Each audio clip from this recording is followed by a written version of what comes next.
Hey guys, let's get back to the topic of costs. So in this video, we're going to talk about marginal costs. So in the previous video, we talked about average fixed cost, average variable cost, average total costs, the graph of which should have been going by your screen. Make sure you are clear on those, and if not, go watch the previous video and then get back to this.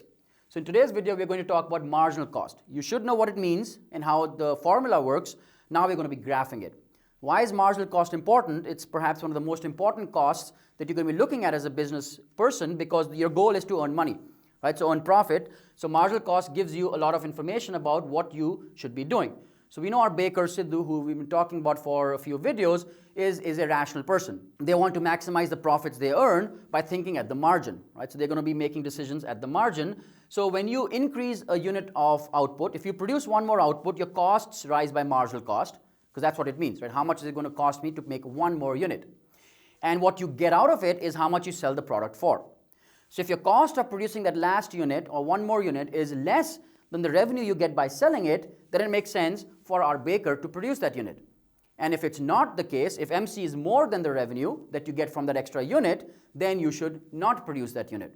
So it's very important, right? When you open your bakery, you need to know how many cakes to bake and how many baked products to make, and this gives you some information that will help you get to that outcome.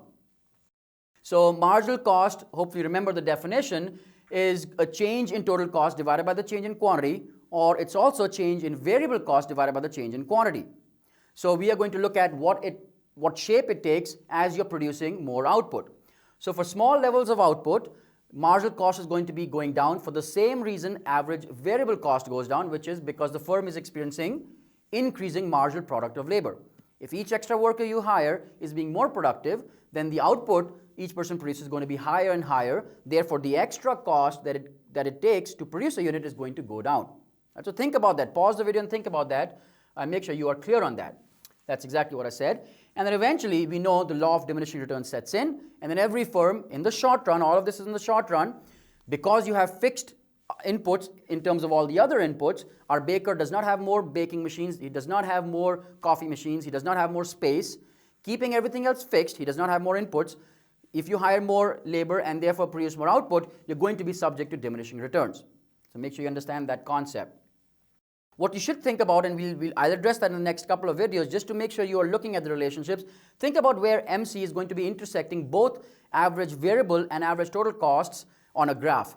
Right? So I will address that in the next video, but think about that before you start the next video.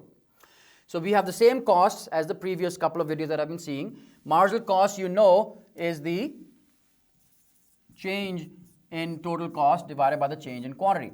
So as we go from one to the other, costs go up by 70, quantity goes up by 1, so MC is 70. So you can do that for each of the following scenarios, and you see, again, make sure you understand the formula, that marginal cost, so we'll see what we see here is you see marginal cost is declining, right? And that's exactly what this says, due to increasing marginal product of labor, and then eventually MC will always rise, right? So that's law of diminishing returns always sets in.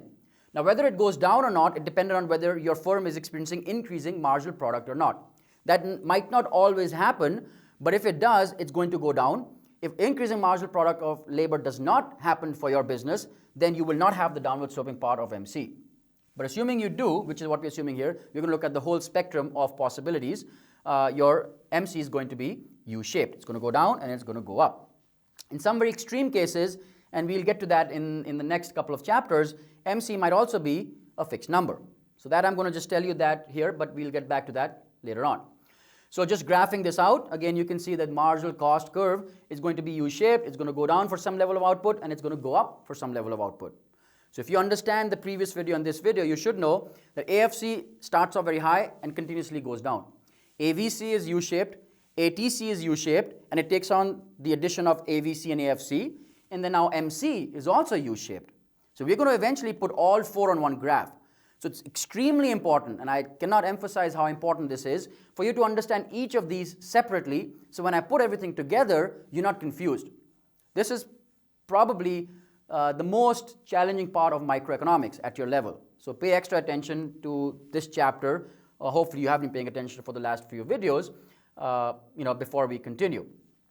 So now with the conclusion of this video, you should have a very clear understanding of what AFC, AVC, ATC, MC are, how you calculate it numerically, and how you graph them, and why is the shape of these curves the way it is.